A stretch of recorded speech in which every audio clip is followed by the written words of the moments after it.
Good evening, ladies and gentlemen. Thank you all for joining us. Welcome to the Montana Foreign Policy Forum. Tonight we're going to look at the urgent topic of global terrorism.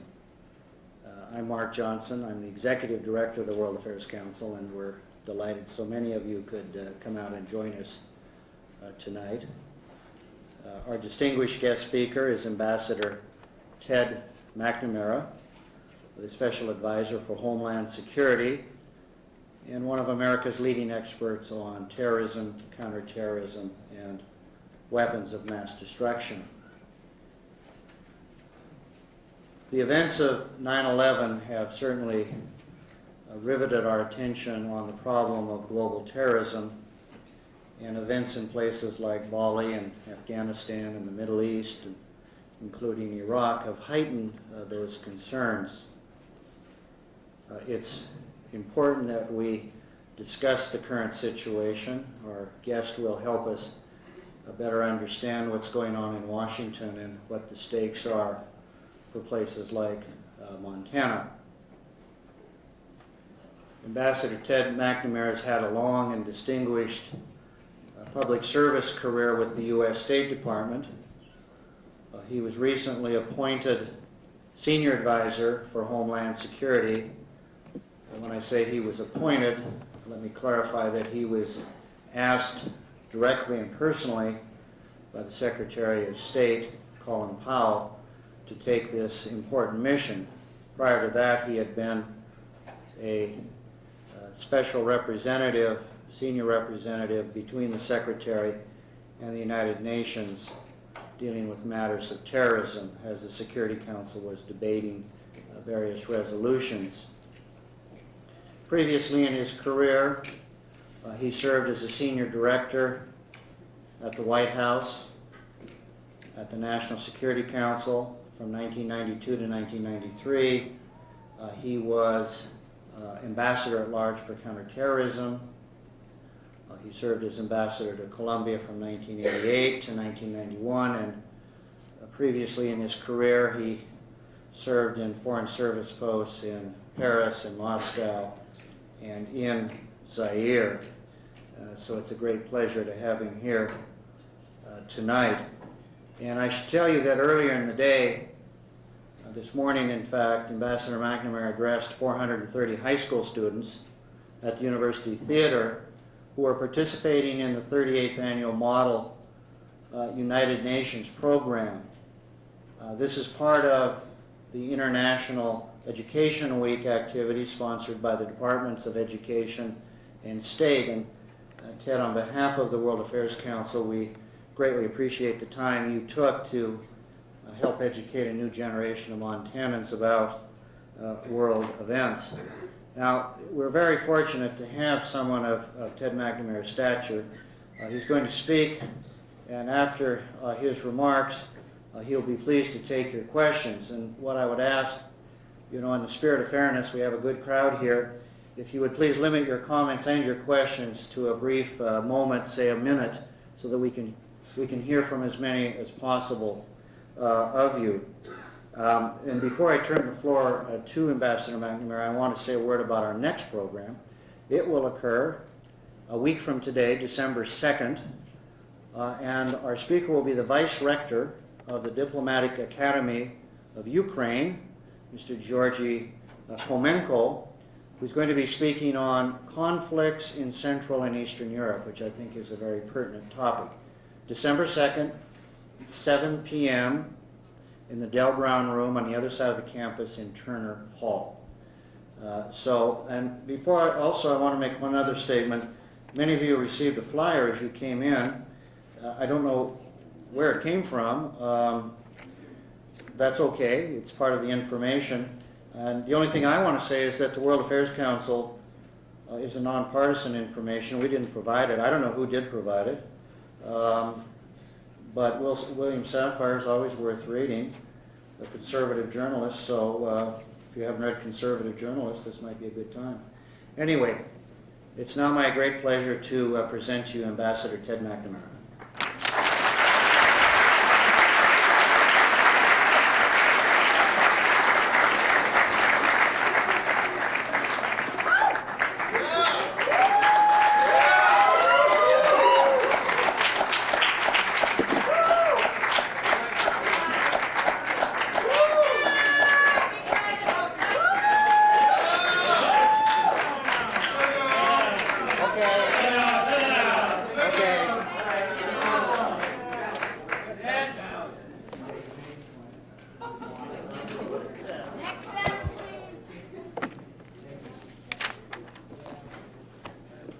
Well, thank you for that very warm welcome. Came with my own flag. Can you all hear me? I was told that I might need to address the... I need to put the mic up closer. Put the mic up closer, right? Yeah. And now I may have to lower the volume a bit. How's that? Can you hear me in the back? A little higher. Now? Good? Fine. Thank you very much for that warm welcome, and I'm delighted to be here. I'm particularly delighted to be back in Montana. I've spent many enjoyable hours walking the mountains, meeting the people, rafting on your wonderful whitewater rivers, and swimming in the lakes, fishing in the rivers, and now I get to speak to Montanans at the great University of Montana. I want to thank Ambassador Mark Johnson, a former colleague in the Foreign Service, for inviting me, and for all those on the World Affairs Council that have participated in making this evening possible. I'd like to talk today about terrorism at home and abroad, and in particular, given the events of the last week or so, particularly the signing of the Homeland Security Bill today by the President, sort of talk about what, in my opinion, are some of the important events that have taken place in the last few weeks and months with respect to Homeland Security and terrorism, and the formation of this new Department of Homeland Security. So let me start by suggesting where we are today on these issues. Starting with 9/11, the country has suffered some tremendous shocks that we're still recovering from.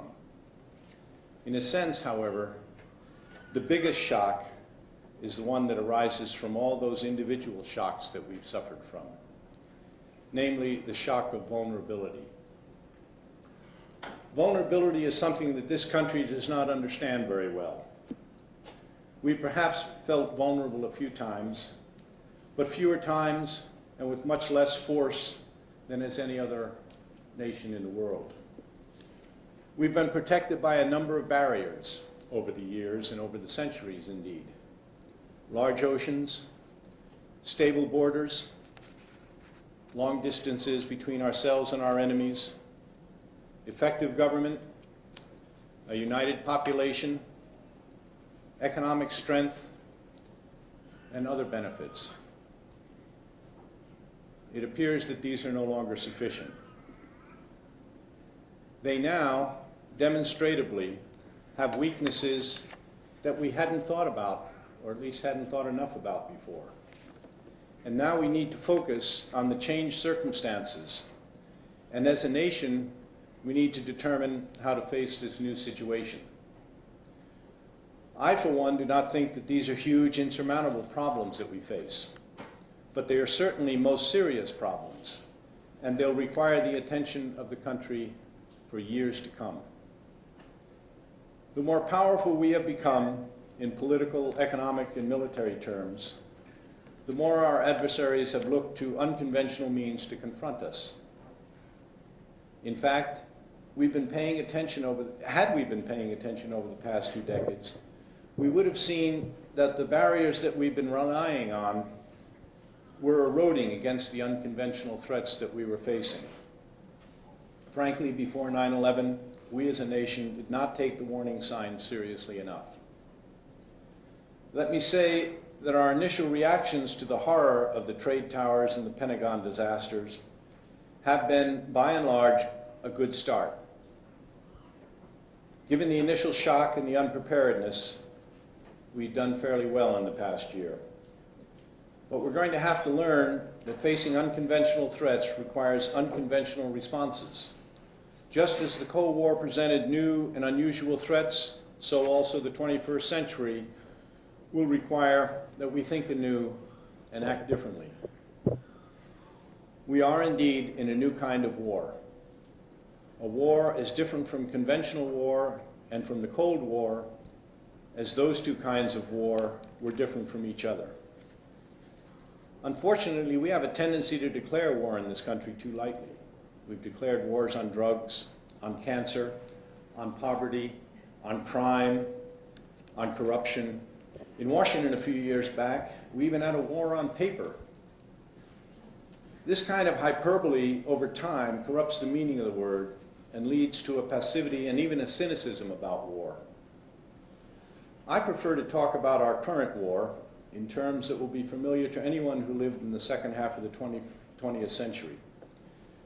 This war on terrorism is a protracted conflict, a protracted struggle, in which the efforts will not be primarily on a conventional battlefield, will not result in conventional victories and defeats, will not in fact even be primarily dealt with by military forces.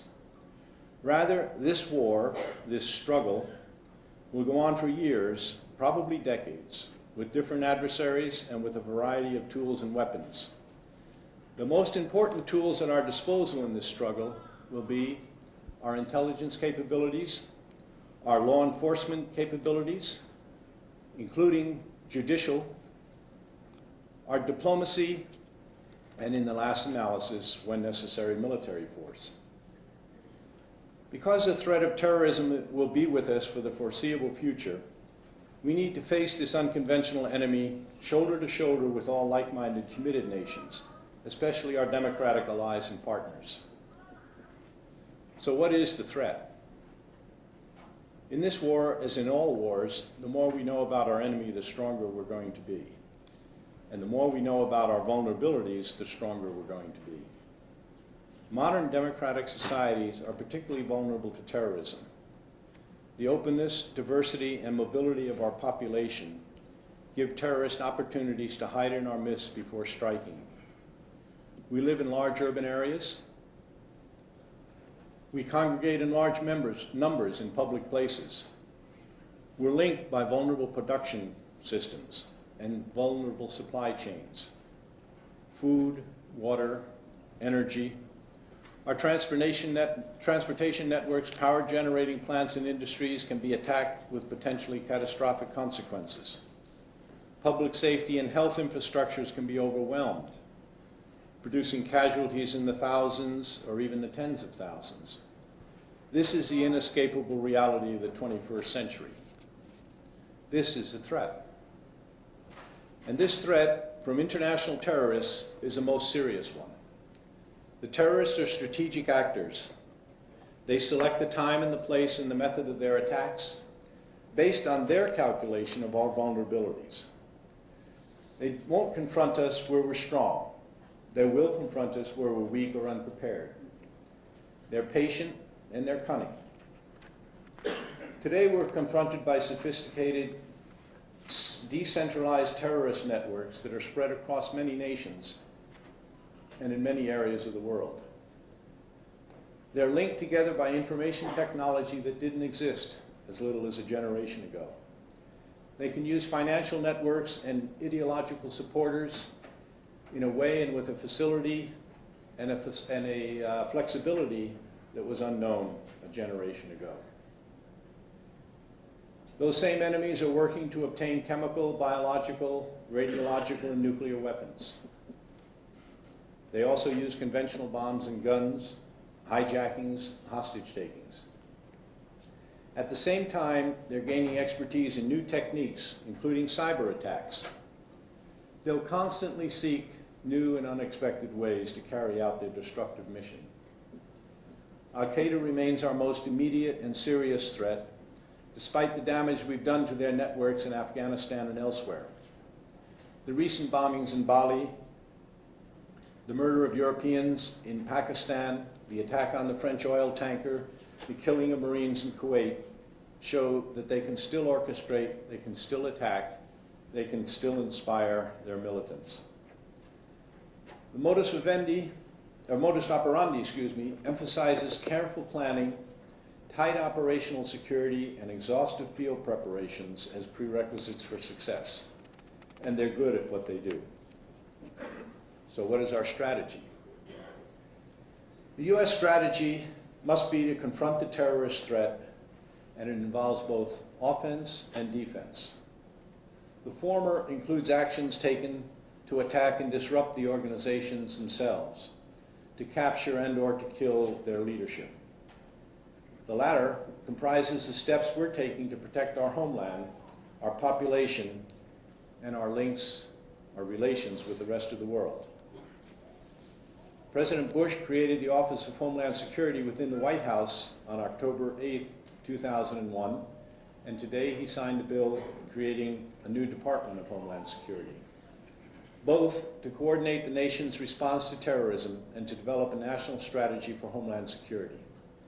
The strategy was released this past summer, and it's the first of its kind for our country, a new and different strategy, not a national security strategy, but a homeland defense strategy. It provides an important roadmap for the government and for the private sector and for all of our citizens to take actions that will better protect America from harm. Key to the national strategy is the principle of risk management. We must assess risk, probability, and consequence, and then act upon that assessment. We can direct our resources towards securing against the greatest vulnerabilities, but we must be able to recognize the greatest vulnerabilities in order to protect them. Our strategy has three objectives: to prevent terrorist attacks within the United States, to reduce America's vulnerability to terrorism, and to minimize the damage and recover from the attacks once attacks do occur. Something that's easily expressed and something that's difficult to carry out. To drive the implementation of the national strategy, there is now the new department whose primary mission will be to secure the homeland. And a major challenge over the past year has been the coordination of the efforts of more than 100 federal agencies which have homeland security responsibilities, but none of which has homeland security as a primary mission.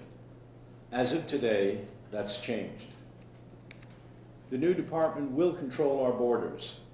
It will work with state and local authorities to respond to emergencies. It will work with the private sector, which in point of fact is the primary owner and operator of most of the critical infrastructure that this nation has. It will coordinate research and develop technologies to detect biological, chemical, nuclear, and radiological weapons. And it will also work to develop the drugs and treatments that will protect our citizens before the attacks and after they occur. It will also review the intelligence and law enforcement information from all of the agencies of government and produce integrated assessments of the threat, and will announce those threats to the American public. This represents the most extensive reorganization of the federal government since President Harry Truman proposed and then united our military forces under a single Department of Defense and created the National Security Council back in 1947.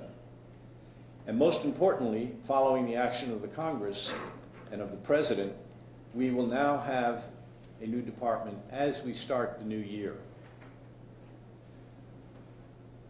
Well, I've described the threat and our new reorganization to face it here in the homeland, and I'd now like to turn to the international dimensions of homeland security, which is my responsibility in the State Department to pay attention to that particular aspect above all of homeland security. What happens beyond the borders?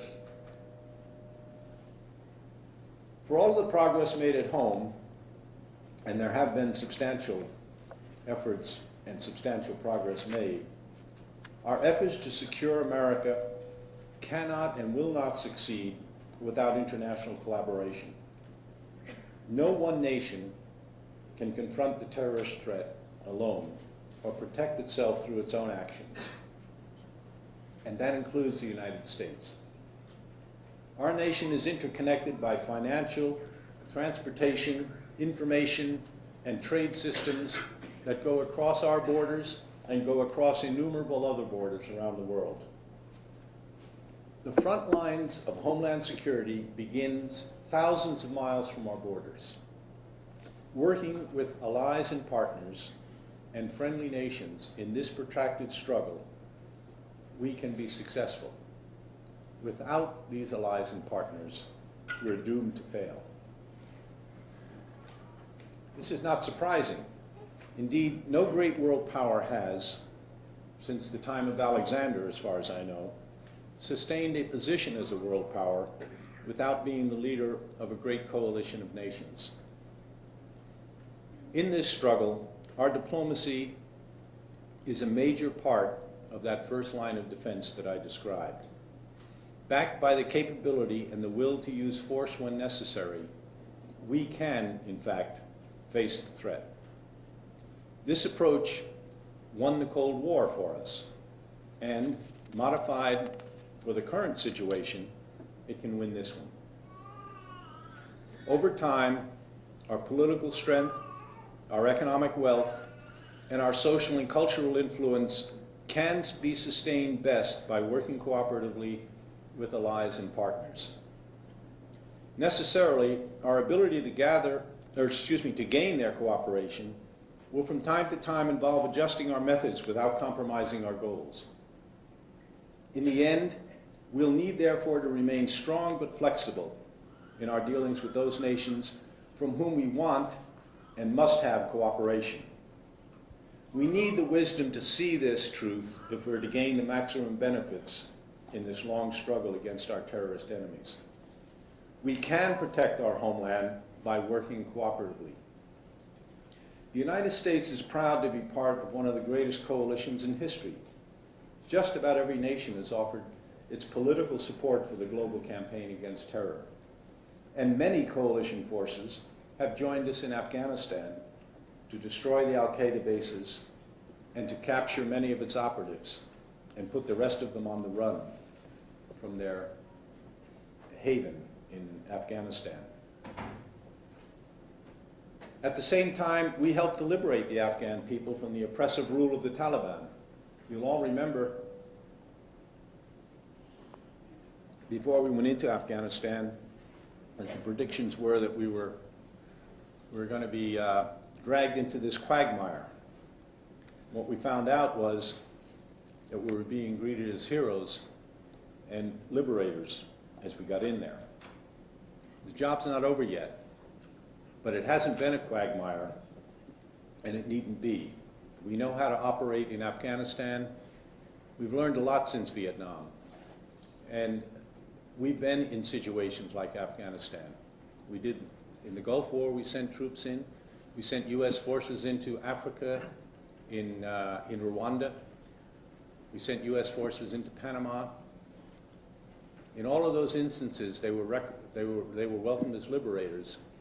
And within a very short period thereafter, we were able to leave behind regimes and social systems that were much improved over what were there before we got there.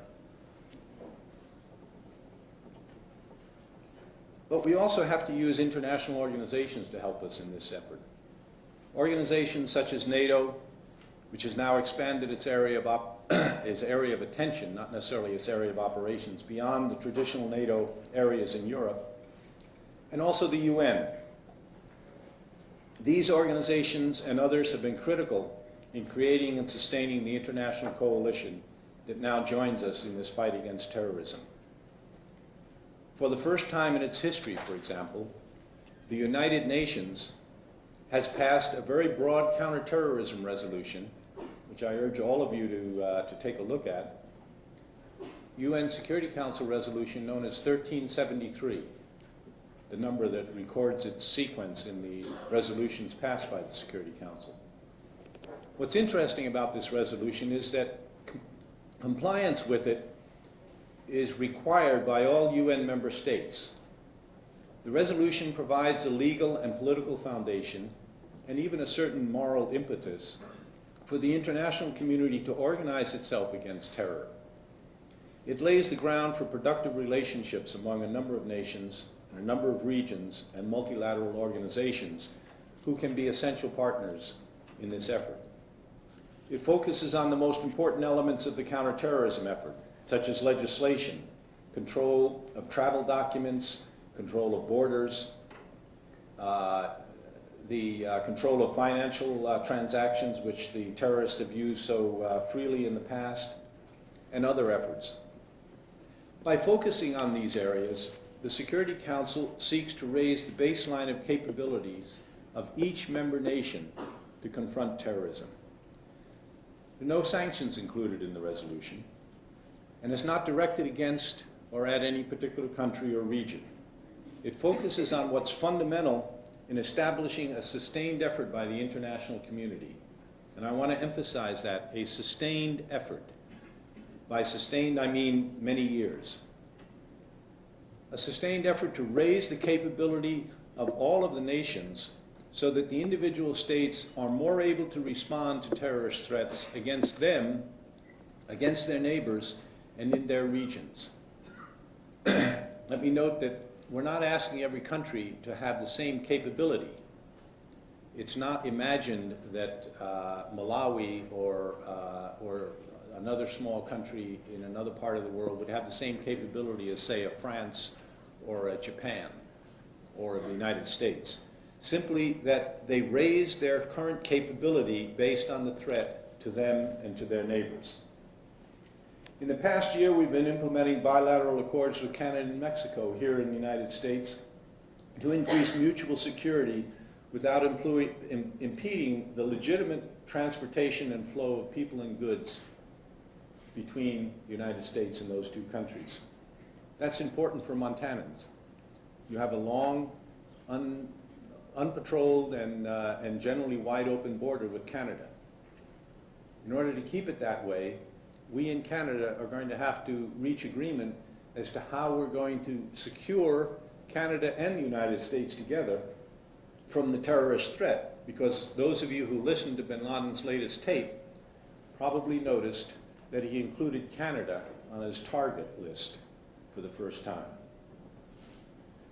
Other organizations, such as the World Customs Organization, is working to protect the flow and transit of goods in the commercial area.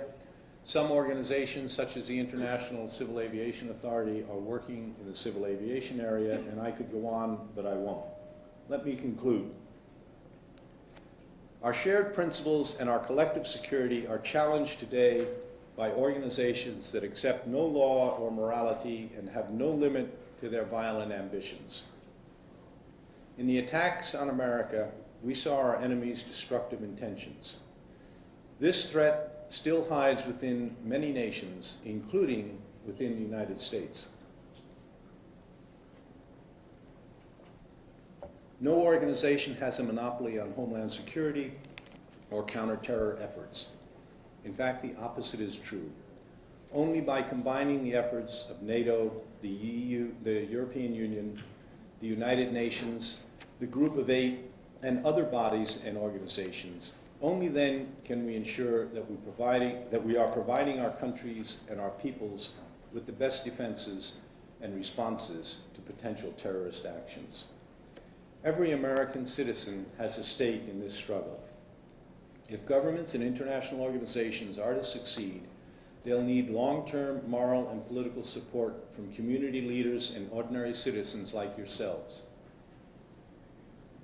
Democratic governments do not take tough decisions without the support of the citizens. The UN will continue to be a very important element in this.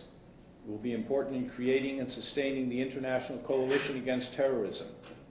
Therefore, the support for the United Nations and its efforts is going to be important. All citizens can and should support state and local government as they attempt to face the threats in their states and localities. And above all, and let me close with this, we must all maintain our traditions of tolerance and non-discrimination. We're an open and diverse society. It's one of our greatest strengths. It would be a tragedy if we were to let the terrorists change that. We're not fighting Muslims, we're not fighting Arabs, or any other ethnic or religious groups. We're fighting criminal activity by extremists of all kinds. We started on a long journey, and it's going to require patience, diligence, and wisdom to succeed. I think we have all three of those. We're going to have to maintain a sustained response with adequate resources. We're going to need to protect our people and our way of life and develop capabilities to respond to catastrophic attacks that in the past we had never thought we would have to face. And it will require a shared effort. As I said, neither the United States nor any other single nation can do it alone. Through international cooperation, the kind of cooperation that has been so essential to us during the Cold War and before, we can and we will prevail. We can and we will triumph over global terrorism. We do have the capabilities, and if we have the will, we're sure to succeed. Thank you.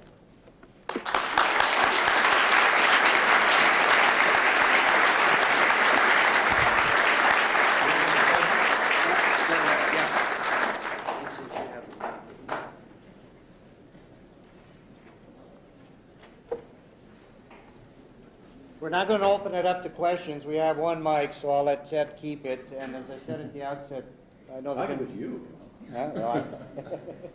we could kind of keep our questions short and our comments brief. I'll start right here, this gentleman. We have an estimated 12 million illegal aliens in this country. When is the government going to do anything? They don't seem to care about it. They just say, yeah, they're here.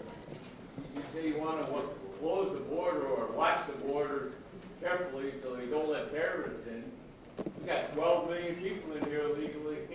They can come and go as they please. That's true. That's the problem with having had open borders for the last 25, 30, 40 years, when we didn't think we had a threat. Now we know we have a threat. We know we have to face it. And we now recognize that those borders can't be as open and as porous as they were before. We also know that we've got an economy that would come to a screeching halt if we were to close the borders. It's a conundrum. It's almost a contradiction. But it's not as bad as it looks, I don't think. For one thing, I'm not even sure of the 12 million figure. In fact, that's just a wild guess. It could be twice that, or it could be half that. But of those 12 million, the overwhelming majority are just honest, decent people trying to earn a living here where they couldn't earn a living back home. Considering them as threats is going to actually create a paranoia in this country that would diminish considerably our ability to face the real threat. It seems to me that what we have to do is we have to sort through the problem, not just of those illegals, but there are legal immigrants in this country that we don't know anything about. Again, because for the last 30 or 40 years, we haven't paid any attention to the legal immigrants, or non-immigrants rather, that come into this country, and we don't even know if they stay or if they leave. One of the things that's going to happen that's different from the way things were done in the past is there's going to be, in the future, it's already starting, checking in and checking out, and limitations on how long a non-immigrant can stay here legally without checking in and stating why he or she is still in the country and what purpose they are here for.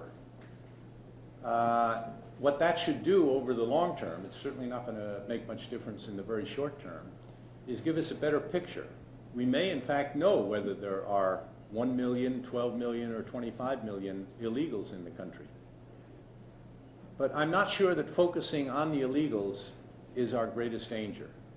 There are a lot of dangers, and I'm not saying that there's no danger there. It's simply that we have to prioritize. After all these years of not paying attention to Homeland Security, of not doing things that other countries have been doing. For example, you can't get in and out of France without the French knowing whether or not you're there legally and how long you're supposed to stay before you get out. And if you don't get out on time, then they go get you and send you out. So other countries have been doing this, and they're democracies that have been doing it. We're going to have to learn how to do that.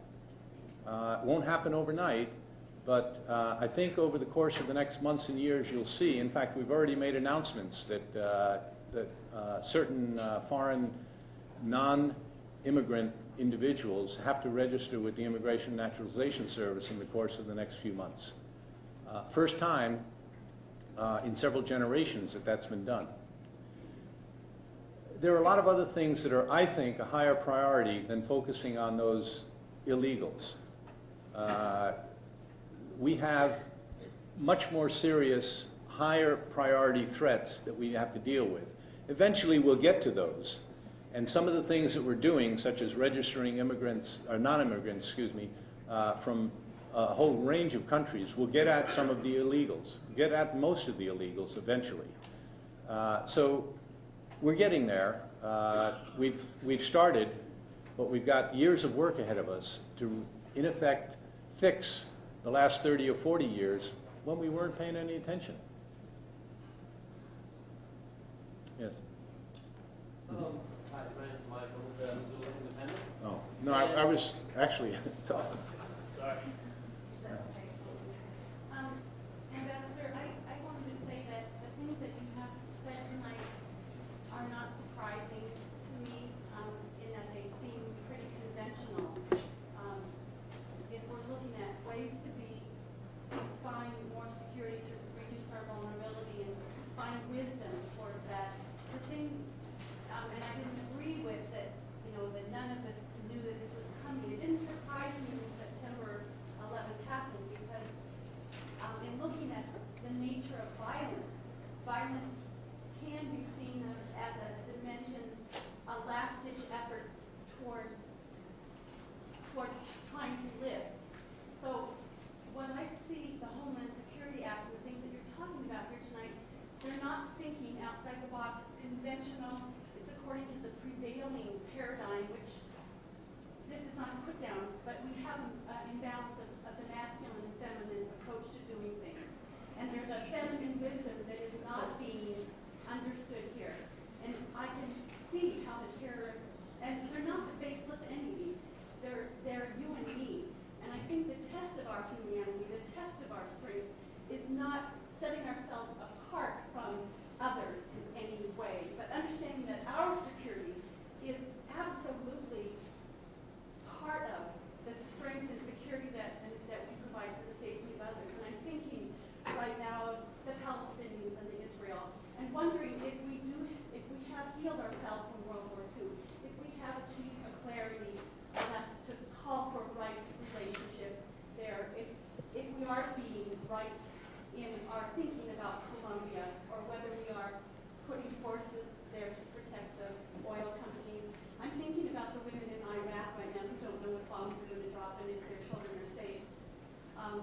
It seems like, and I'm almost finished, sir. We'll take a question. we're waiting for the question mark, yeah. Yeah. So what's the question? It may not be a question, except to what extent is the feminine perspective, the sense that the responsibility that we have for the treatment of those who are most vulnerable among us in the world is integral to our own safety and security. Well, I don't know where to begin on that, because it's so all-encompassing. It goes well beyond the question of terrorism or of homeland security. It has to do with the welfare of the world's poor. And we certainly have a responsibility, and as a nation, we accept that responsibility to assist the most vulnerable and the most insecure.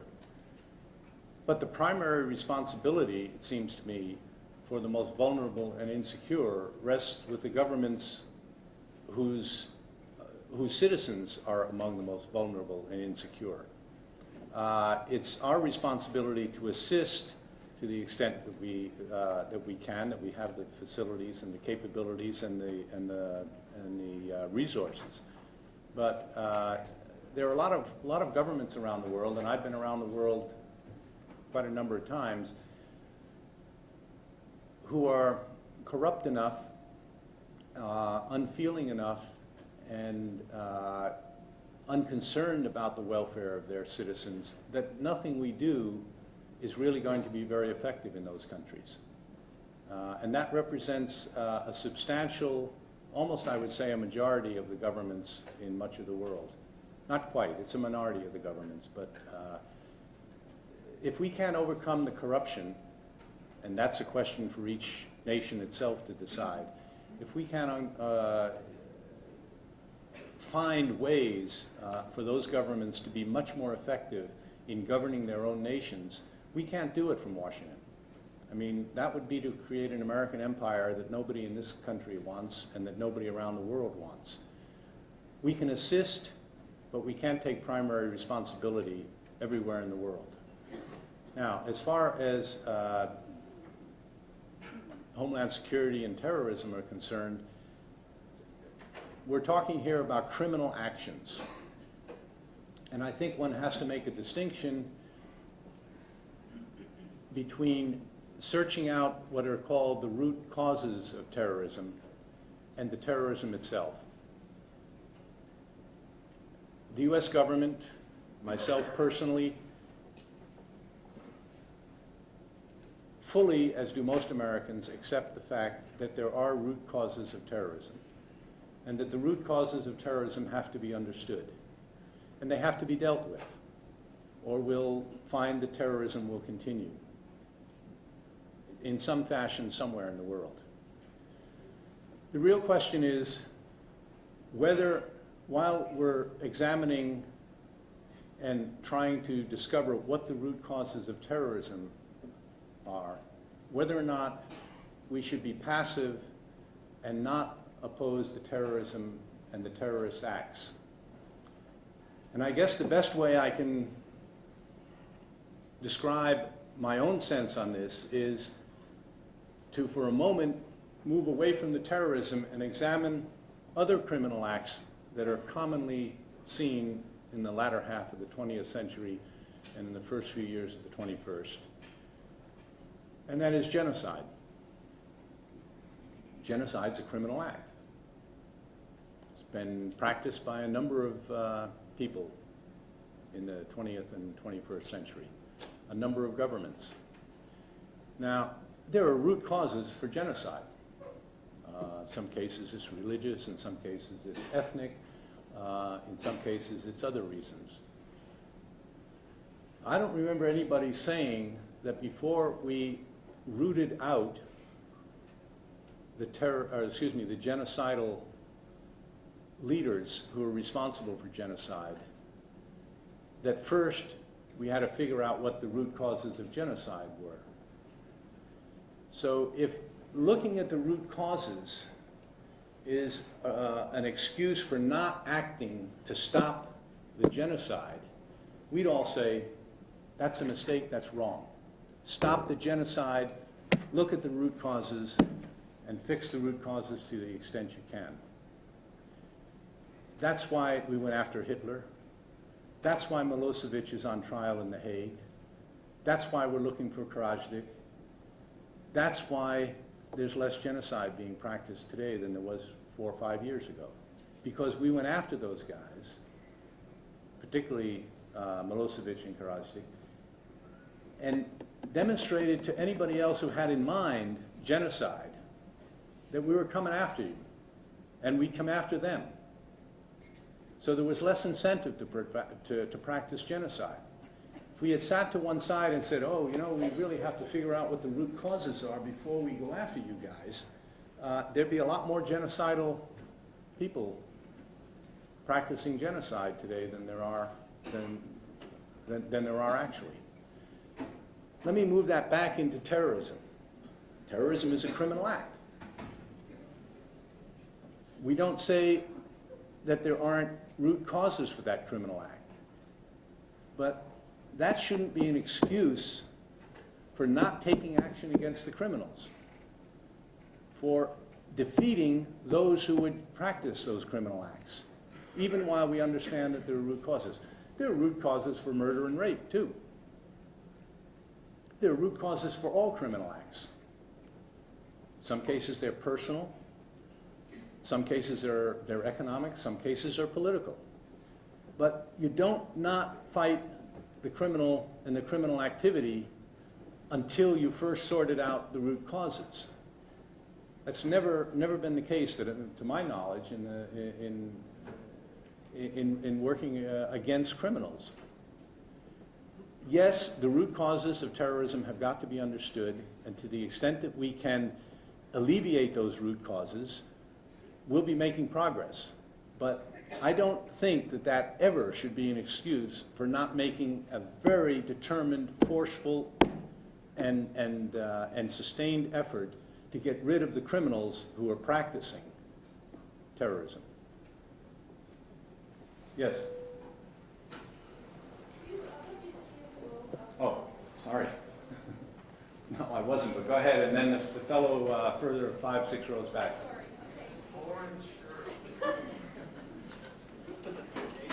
Go ahead. Do you see any role for foreign aid? Could you stand up? I can't hear. Do you see any role for foreign aid in the road for war against terrorism? If so, what? Yes. In fact, not only in the war against terrorism that began after 9/11, the United States has been working with foreign assistance around the world for the last 15 or 20 years to try and improve the capabilities of a number of countries to face up to the terrorism that's within their own borders. And foreign assistance not directly related to terrorism, economic assistance, social assistance, and other assistance has been going on also, not only by the United States, but by international organizations and other countries. So yes, there is a role for foreign assistance. That foreign assistance needs to be given to improve intelligence capabilities, law enforcement, judicial systems, and other institutional factors in a number of countries around the world. We're doing it. We, in fact, are limited not so much by the money as by the expertise and the experts. There aren't huge numbers of people who are experts in, for example, legislation necessary to modernize governments' abilities to get after terrorists. I went to a country, I won't say which one, their anti-terrorism legislation was drafted when that country was a colony at the beginning of the 19th century. That was the legal basis on which they were going after terrorists. It's absurd that the laws written, in this case it was written around 1812 or 13, were the laws, the only legal basis on which they had to go after terrorists, because for the succeeding almost 200 years, they never passed any counterterrorism legislation in that country. They're now doing that. We sent them some advisors, we sent down some legal suggestions, we had some advisors and legal suggestions from a couple of other countries that had the same language. Spanish was the language. And they're doing a fairly good job in drafting new legislation so that they can confront the terrorists with some modernized 20th, 21st century laws. Those are some of the things we're doing. It will make a difference. As I said, increasing the capability of each country means that the whole world will itself have better capabilities, cumulatively. And if each country can increase its capability a bit, then the United States will benefit, so will those countries benefit. We ourselves had to modernize our laws. The laws that we had, while they were quite modern, didn't address a lot of the questions that were raised as a result of the terrorist attacks of the last year. And as a result, the Patriot Act was passed. The Congress decided that we just didn't have the right laws on the books, and they needed to put new laws on the books. That's true around the world. It's also true with respect to legal and judicial procedures, that many countries simply don't have any legal basis for examining bank records, believe it or not. There are countries that cannot go to a bank and say, we think there's a criminal activity being performed at this bank in the transfer of these funds, and we want to look at the records. The bank says, no, sorry, you can't look at the records. You don't have any laws that say that we have to show you the records, so they don't show them the records.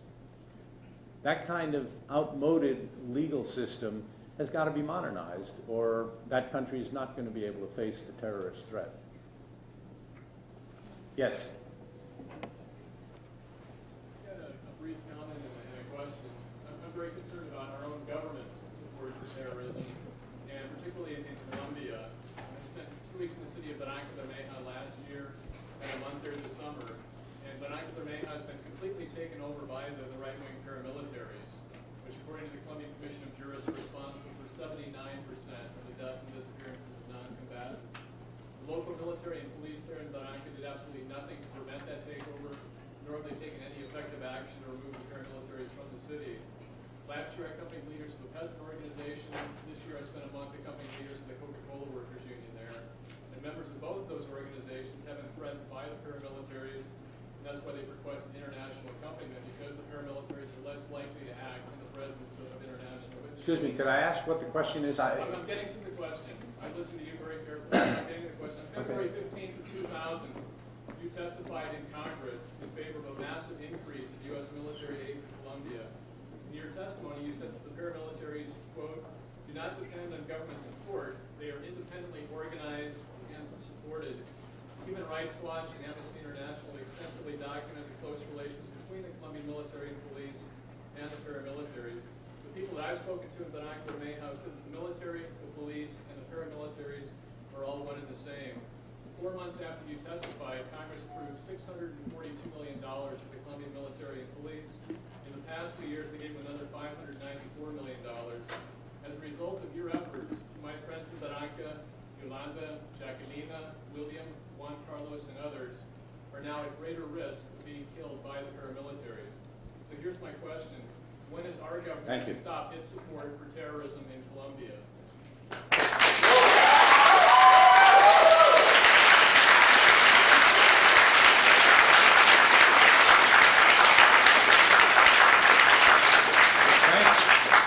Thank you very much for quoting from my testimony. I don't have a quote here, but what you didn't quote from my testimony was that I said that the paramilitaries were outlaw organizations that had to be dealt with and had to be destroyed if Colombia was to ever find peace. That the Colombian government, until that time, had not really faced the problem of the paramilitaries in a manner in which they ought to. I agree, the paramilitaries are a plague on the country, and the paramilitaries have got to be taken care of. And whether or not they represent 50 or 60 or 79% of the human rights violations in Colombia is a matter of some dispute. But they don't represent all of it. The terrorism in Colombia practiced by the paramilitaries is in fact matched by the terrorism practiced by the guerrillas. The guerrillas go in and destroy towns and kill and murder mayors and citizens in those towns in much the same way as the paramilitary do. The fact is that both of those organizations, the guerrillas and the paramilitary, are terrorists and have got to be gotten rid of. Let's not pretend that either the paramilitaries or the guerrillas are democratic forces.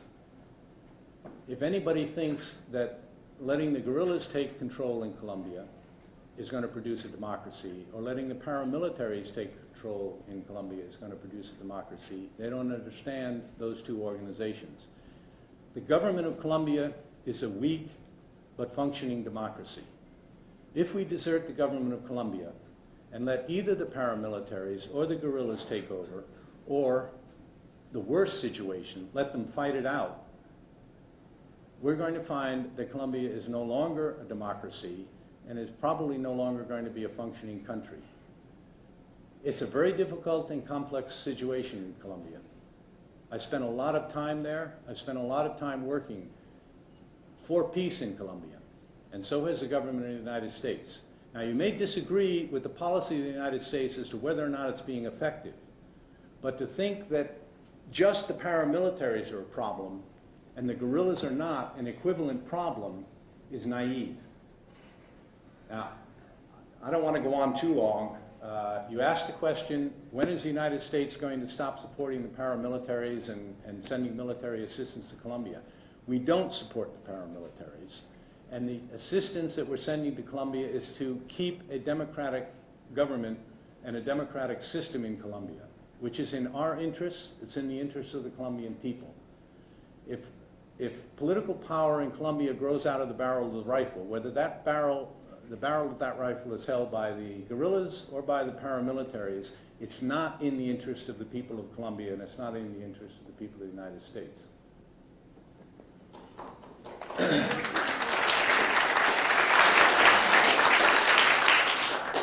Thank you, Ambassador McNamara. Thank you for coming to our community today to speak about these issues. As you mentioned, and as we all know, President Bush has signed the Homeland Security Bill into law, and with it there's funding for the Total Information Awareness Program. The stated goals of this program are to construct a centralized database containing data on every American's electronic transactions, bank and medical records, travel data, emails, phone calls, etc. Edward Aldridge, Undersecretary of Acquisitions and Technology, told reporters last week that the Pentagon is developing this prototype database to collect and use software to analyze consumer purchases to monitor every purchase made by every American citizen. There is already an effective constitutional method for gathering evidence against any criminal suspect. You go to court and you get a warrant. Now the private behavior of every American citizen will be tracked, cataloged, analyzed before there is any suspicion of criminal activity. My question: how, in even the broadest interpretation of the meaning or the intention of the Fourth Amendment to the Constitution, which reads, "The right of the people to be secure in their persons, houses, papers, and effects against unreasonable searches and seizures shall not be violated, but upon probable cause," how will this new database not be a violation? Again, in the broadest interpretation of the Fourth Amendment to the Constitution, how will this not be a violation to this constitutional amendment?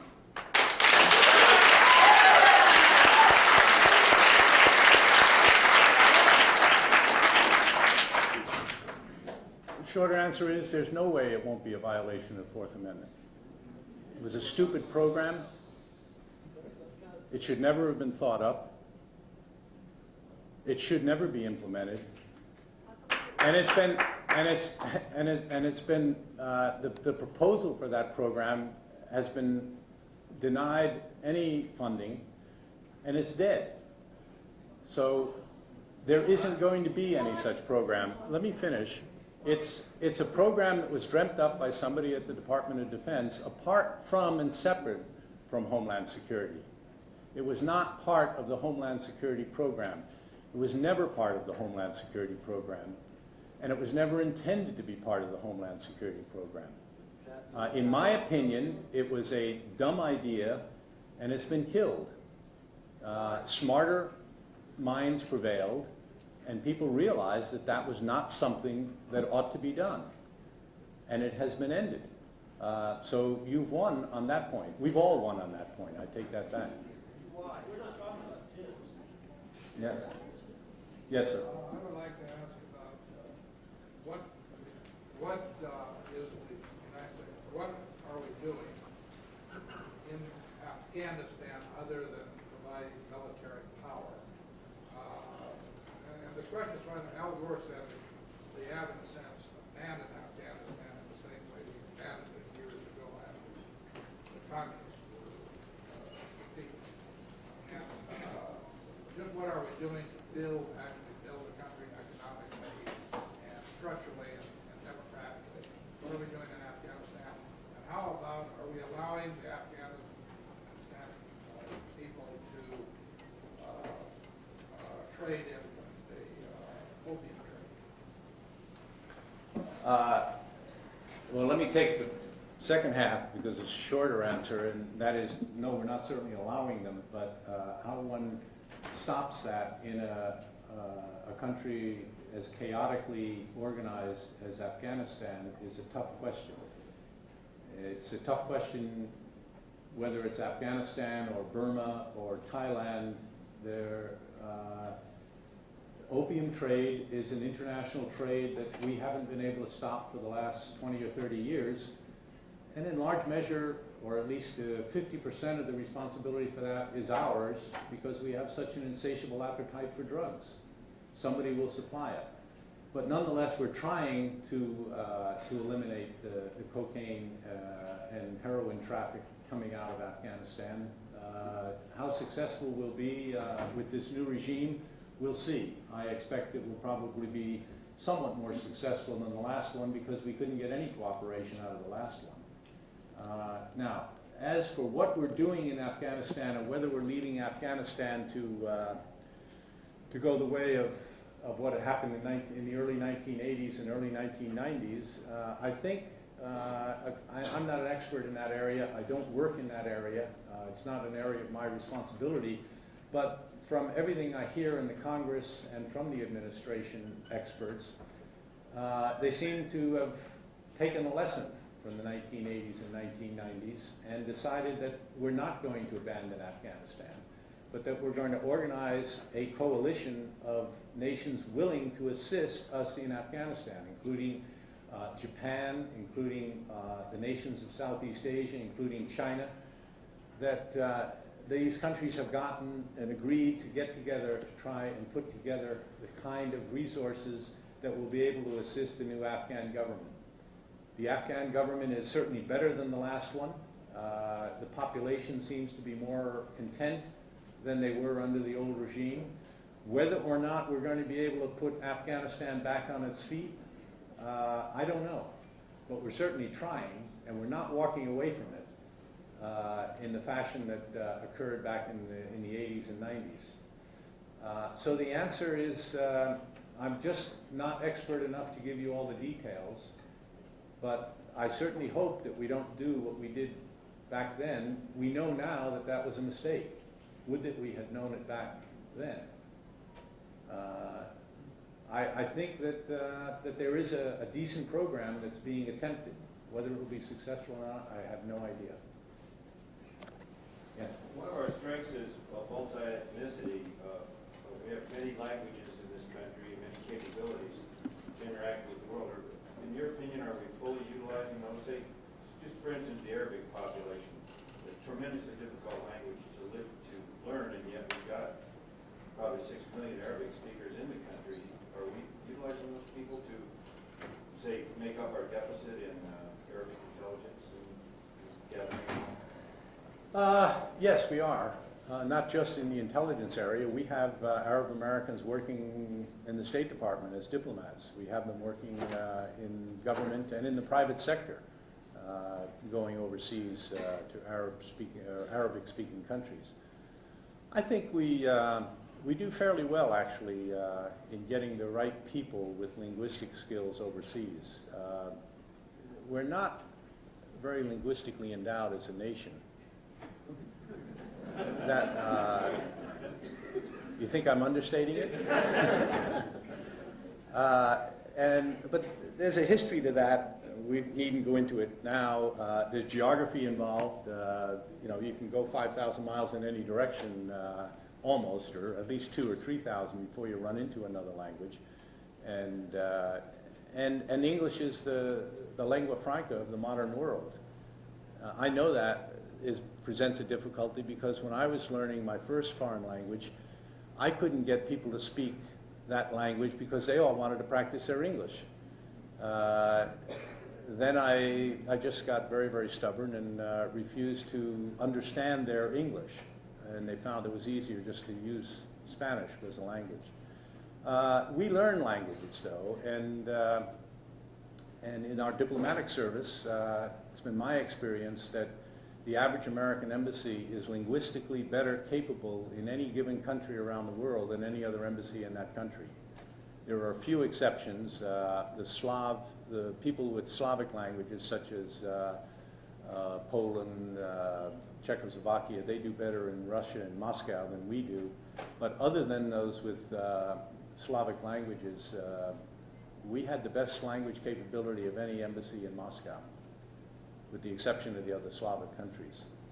And yeah, I think we do a fairly good job.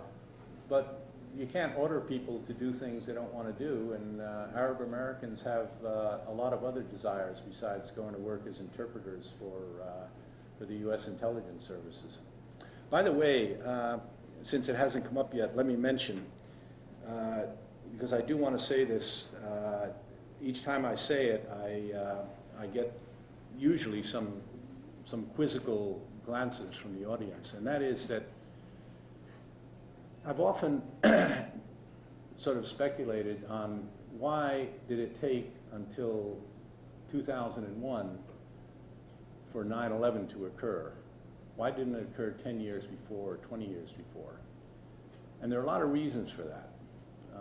It was very, not that the extremists weren't trying to get in here to bring down either a trade center, which they tried in '93, or some other spectacular terrorist event. We should take note of the fact that the Arab American community has been one of the great bulwarks of defense against Arab terrorism in the United States. The Arab American community is very loyal to this country. And I know, without going into detail, that over the course of the last 20 or 30 years, they've saved the United States from terrorist attack many times. Very quietly, without making a great deal of it.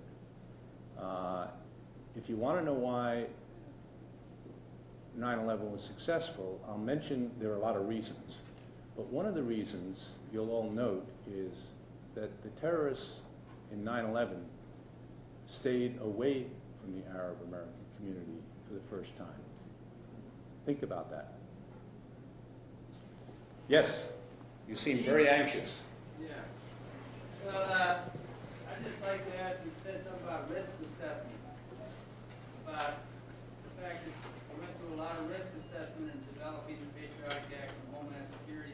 Did they take into the balance what's going to happen to the hearts and minds of people like myself and maybe some of the people here when civil liberties are taken away, when the United States, like in Colombia and other countries, engages in state-sponsored terrorism itself, and when the United States has weapons of mass destruction, I think more than anybody else, and what's going to happen here in the United States? We have all those wars, war on drugs, war on poverty, all those wars going here. This is the people that we've been warred on for the last 20 years by the United States government. Don't you think it would be in interest of the security of the United States to win the hearts and minds of its own population concerning things like the war and the war on terrorism before they go passing the Patriotic Act and Homeland Security and pretty much blowing their credibility, at least for me? Well, that's a perfectly legitimate position, and obviously they haven't won your hearts and minds on those issues.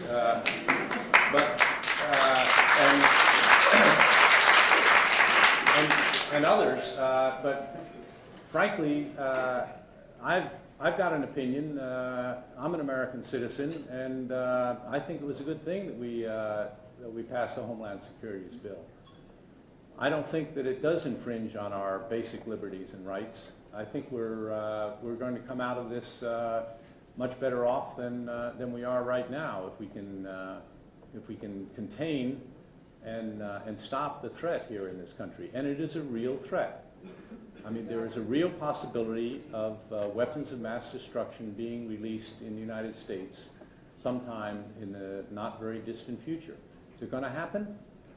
I can't say. I certainly hope it doesn't, and we're going to do the best we can, and I think all Americans are going to try and do the best they can to see that it doesn't happen, but it may happen. And one has to defend against that. I mean, the Constitution, as I think it was Oliver Wendell Holmes said, the Constitution is not a suicide pact. There are basic liberties and basic freedoms that are protected by the Constitution, and those are fairly well protected even after the Homeland Security Act was passed today or was signed today. I don't see that they're in great danger. If people think they're in great danger, change the government and get them I changed to, the government, but we were, you know, you were outvoted. no, we weren't. I'm sorry, I had nothing to do with that. Yes? No one has ever really defined, I'm kind of puzzled because no one's ever really defined or given a definitive idea of what. I can just barely hear you. Nobody has given a definitive statement of what terrorism is. I mean, you speak, it's a vague term, just like. No, I can define, you want me to define it? I would like you to define Sure. meaning and purpose that we are defending, which all those opposed, because our president did make a statement to the effect that he that is not with us is against us, which is actually a statement made by Jesus Christ in reference to his teaching and his vision for life, not George Bush, because somehow George Bush took it from Jesus and used it in his own agenda. So what I'm considering here is what is the meaning and purpose of our life as Americans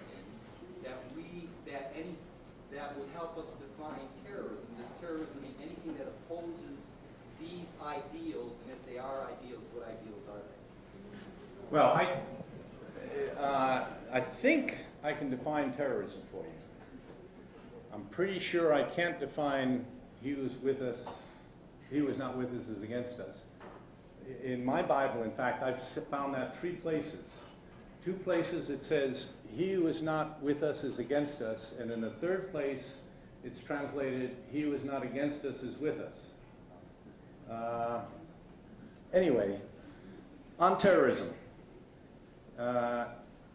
Terrorism is the commission of criminal activities, most specifically the destruction of property and people's lives, innocent property and innocent people, for the purpose of bringing about and terrorizing people into accepting a political position of the person practicing the terrorism. So it's a criminal act against innocents for the purpose, for a political purpose, to bring about political change. That's my definition of terrorism. It's fairly simple. Does all the time.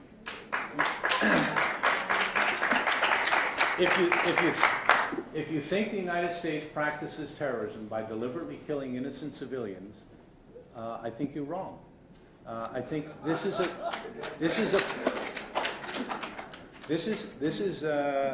position that I think the facts do not substantiate. Not whose facts, the facts. It's not whose facts. Well, then why It's was whose the United opinions, States and but- Israel the only 2 countries that refused to ratify the UN resolution against terrorism? Pardon? Why is that? Why is what? The United States and Israel vetoed the UN resolution against terrorism. Why is that? What UN resolution The against UN terrorism? resolution in terrorism that you know exactly what I'm speaking of, and you think No, the rest no. of the people don't know what I'm speaking of either? Doesn't exist. And Israel can't veto anything in the No, but UN. Israel always votes with the US. Well, if Israel votes with the US, but they can't veto anything. The US can veto it. Pardon? The US can veto it, and I don't believe that we have ever vetoed a UN resolution on terrorism. I think they did. Well, show it to me. I'd be delighted if you could show it to me, yes. Thank you for coming, and I have a quote that I'd like to read first before I ask my question. How long is it? And the quote is, Yeah, how about this side of the room? the quote is, excuse Okay, me, can next. I finish, I'll be over please? there Thank next. you. Remember our ground rules here, folks. A lot of people have questions, and we're trying to get to them, so let's keep them brief, 1 minute, so everybody can have a turn. Okay, the quote is by this honorable young lady. As for America, I say to her and to her people only a few words. I swear by Almighty God, who raised the skies without a pillar, that America, and those who live in America, will not dream of security before we live it as a reality in Palestine. For all the infidel armies, leave the land from Mohammed. Praise and peace be upon him. God is great, Lord of Islam. Peace be upon you, God's compassion and blessing. Coming back to your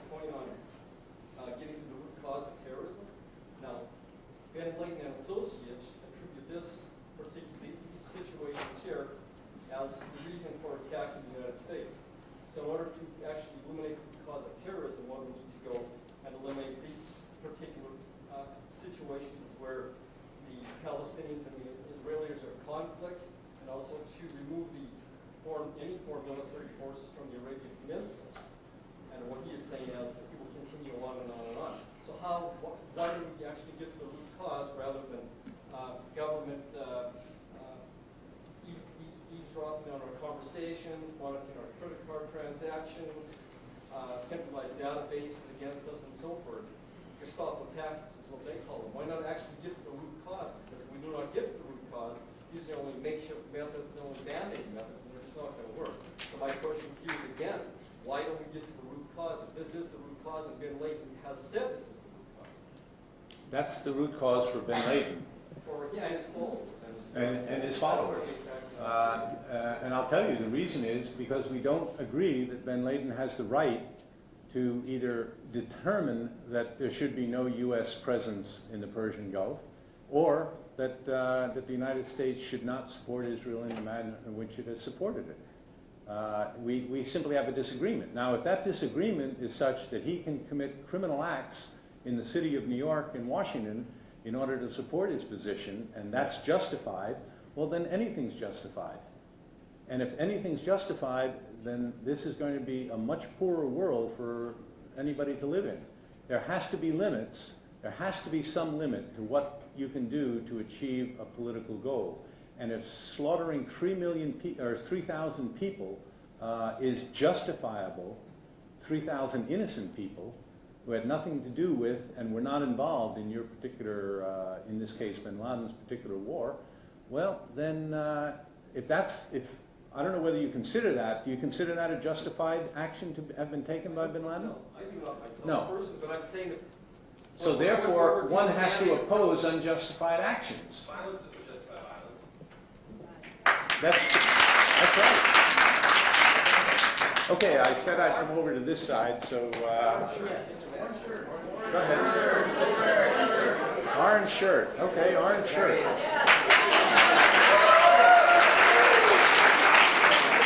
Thank you, Mr. Ambassador, for being with us tonight. It's a provocative discussion, and I appreciate you being here. I hope you're safe. Your travel back to D.C. is safe. You hope what? I hope that your travel back to Washington, D.C. is safe. Yes. And yours to your home. Thank you. I'm going there soon. It's Thanksgiving. I'm happy about it. The question I wanted to ask sort of builds on a couple of the other questions that have been raised. And in particular, I am deeply insecure about the new legislation that's been passed, both in the form of the USA Patriot Act, as well as the Homeland Security legislation. Now, there's one little bit about the Patriot Act that I take solace in, which is that certain sections of it have what they call sunset provisions that will expire in 2005. Certain authorities given to the federal government to do things like sneak and peek searches, searching without a warrant, could expire after a reasonable amount of time. However, certain sections don't, such as roving wiretaps, for example. Those provisions won't expire. And so that gets me to a question about your statement relative to the protractedness of this struggle against terrorism. You told us that terrorism will be with us for the foreseeable future. And that concerns me because it suggests to me that the administration has no end game in sight.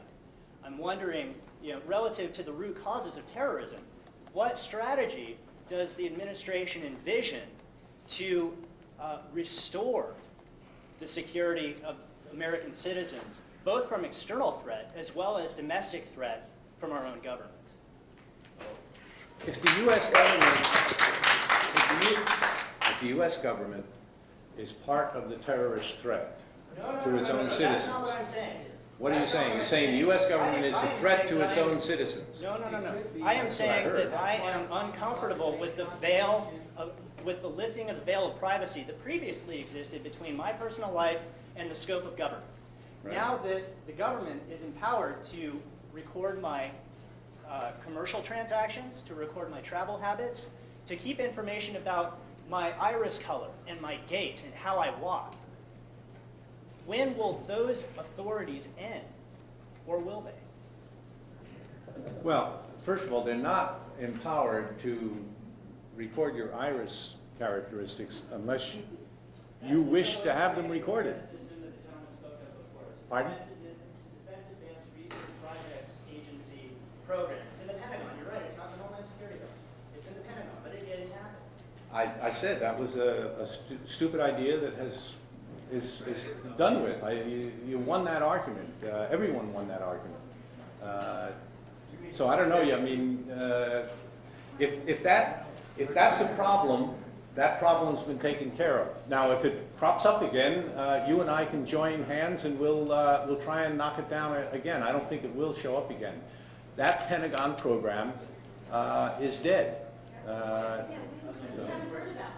Well, you should have been reading the newspapers. It was okay, it was in the papers before I left Washington. It was announced that that program is dead. No, Poindexter's, yes, Poindexter's program. And it was announced by the Secretary of Defense. Sorry. Will the war on terrorism end? Pardon? Will the war on terrorism ever end? Will it ever end? Yeah. Yeah, sure. There's been wars on terrorism before, and they've been successful, and the terrorism has ended. And I think this one will. When? When? I don't know. How can I tell you that? We've just started it. No, I can't give you an end game on this one. I'm sorry. And anybody who gives you the end game on any war, whatever the war, is deluding him or herself as well as you. Because when you get into this, you can't tell what the end game is. Yes. This is bullshit. You haven't called any. Hold on one woman since we did that.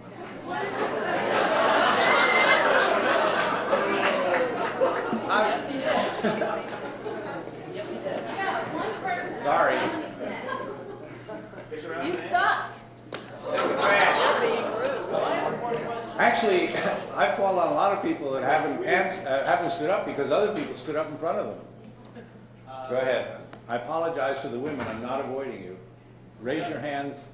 I have a couple of questions that I'd like to do for our readers for Missoula Independent. I'll just ask one because I don't want to monopolize the time. And I'm hoping you might be able to give me 2 minutes after whatever. But for now, let me just ask. You said that our diversity can allow terrorists to hide in our midst, and not debating whether or not that statement is true, are you concerned with blanket warnings from the Bush administration regarding terrorism possibly creating a culture of fear and suspicion that could have negative impacts on our social fabric as a country? Yeah, I am concerned. I addressed that at the end of my remarks very clearly. We've got to be very careful that we do not allow the terrorist problem to create fears and suspicions and neighbor looking on neighbor. So how is, The president said that about a dozen times. He's also warned against thinking that this is somehow a war against Islam or a war against Arabs. He's been quite emphatic and quite clear that when an entire nation becomes as concerned as the U.S. was after 9/11, some people go too far. We saw that immediately after 9/11 when some poor fellow from, I think, Delhi in India, a Sikh actually, that's right, neither a Muslim nor an Arab, was killed, I think, was it in Arizona? And the poor man had nothing to do with either Muslims, Arabs, or terrorism, and he was just simply shot dead by somebody who became paranoid about this. That we have to be very careful of, and I'm as concerned about it as everybody is. I guess my question was, are these blanket warnings from the Bush administration in fact adding to that concern? I hope not. I know the president hopes not. How do you balance off informing the public and what are we supposed to do with a blanket warning, I guess, is the question. I mean, it's so vague that, be vigilant. I don't think many of us know what that means. So I guess I'm asking you to clarify exactly what we're supposed to do with that blanket warning. I think you're just supposed to know that there's a threat there and that the threat has gotten more serious. Let me mention that So that we makes still sense need... without serving a purpose. No. Not fair to say. It's fair to say that we haven't yet gotten the system of getting information out without causing some confusion among the American population.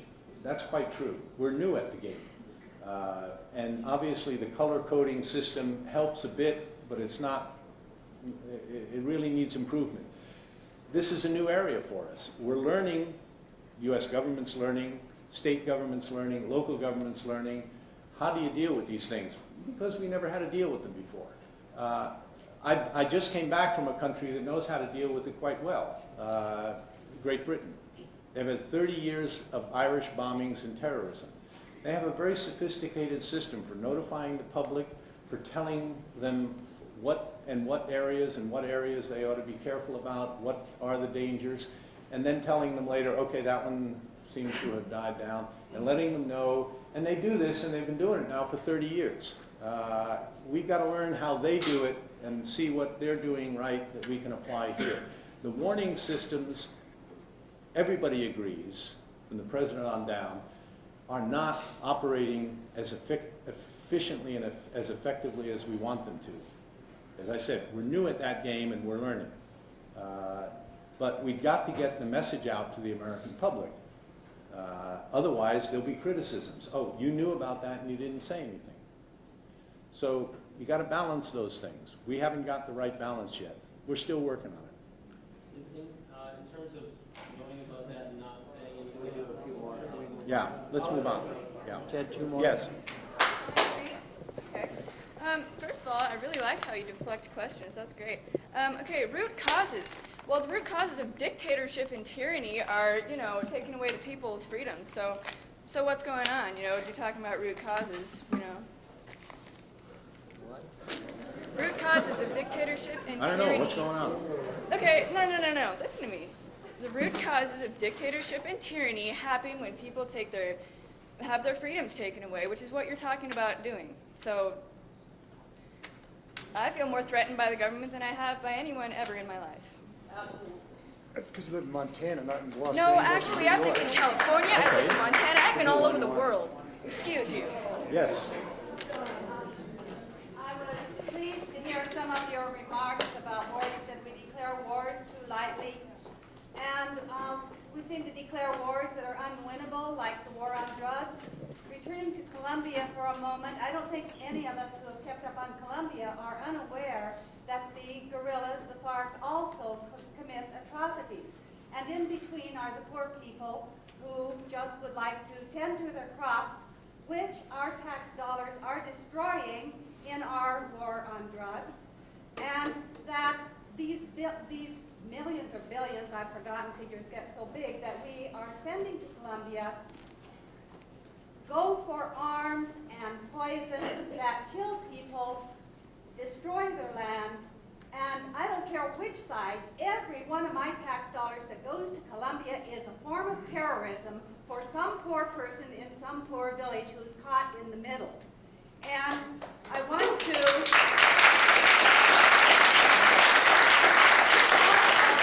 I know that you cannot be unaware that we continue to operate what is now euphemistically called the Western Hemisphere Institute for Security Cooperation, I think, better known as the School of Americas, which has, thank you, or School of Assassins, to train the kind of people who are committing atrocities in Colombia and elsewhere. Now, you said that a new attack like this, a new situation, requires a new look, a new and different strategy. I suggest that our new and different strategy should be not terrorism that we are committing. We have got to quit the terrorism that we have been doing. I would like to ask you to consider and tell us some new strategy that is not going to kill people, innocent people in the middle. And I would ask you to how we can justify putting our money into what is terrorism. And I will, one other thing, I will say that when you gave your definition of terrorism, I felt, yes, my government, I have to agree with one over here, that my government right now is committing terrorism on me, because I am more afraid of what my own government is doing. I have been more afraid of my own government since September 11th than any outside.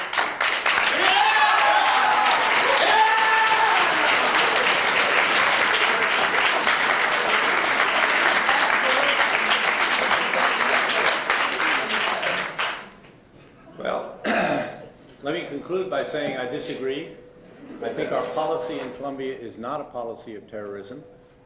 I think that there is one democratic player in Colombia that has any hope of governing Colombia democratically, and that's the government.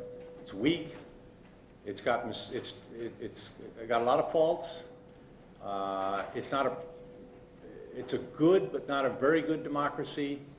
But both of the other major players are undemocratic and will do nothing to advance Colombia, either economically, politically, or socially. I do not agree that the American policy in Colombia is a terrorist policy. And as far as you're being more afraid of your government since 9/11 than of non-governmental forces or of anything else, I disagree there also. But I'm just another American citizen like you, and I express my opinion, you express yours, and I welcome hearing your opinion, even though I disagree with it. You have time for one more? Yes. Okay. Okay, yeah, you've been jumping up and down there. Well, you see, I pointed at somebody and somebody else stood up. I don't know what I can do here. I have a very simple question. You talked about the criminal acts that took place in New York and Washington, D.C., that obviously Al-Qaeda was driven by their own rationalizations to commit these acts. Just wondering, what separates other violent acts executed by our government and what makes them not criminal, and what makes those actions criminal? And also, that's my question, but I also just wanted to say, you mentioned the IRA in England. Well, the IRA operates many times out of New York and Boston, but nobody ever bombed New York or Boston. No one what? No one ever bombed New York or Boston. Yeah, but what about Hiroshima? How many innocent people die in Hiroshima? I'm not quite sure I understand the question, but... IRA often operates out of New York or Boston, and yet the English government never bombed New York or Boston Yeah. the way that we bombed Kabul and other innocent places where innocent people live, because so-called terrorist organizations operate out of it. Now do you understand the question? now I understand the question.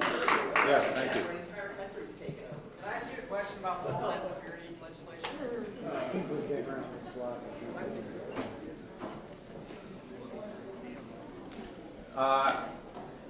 That's it?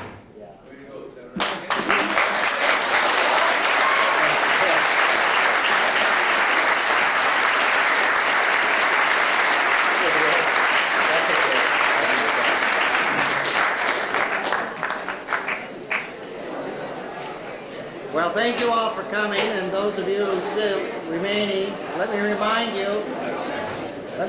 you of our program next Monday. The Vice Rector, oh, thank you. The Vice Rector of Ukraine. And as you're finding out, let me remind you of something else, and that is what Mike Mansfield said. This is a Mansfield type of moment.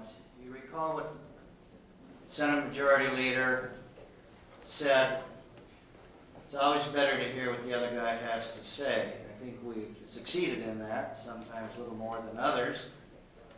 Sometimes feel a little bit like Susie Wong. It's been a real business doing pleasure with you, but it's been a good dialogue. Now I see a few new faces here at the World Affairs Council. I hope you'll join us again. We're doing a lot of good programs. It would be a shame for you with passionate interest in international affairs not to be engaged in the community and speak out. And that's what we promote. We do it on a nonpartisan basis. And we'll be doing more programs. And I'd like to hear from you as to suggestions of programs. So again, thanks all for coming.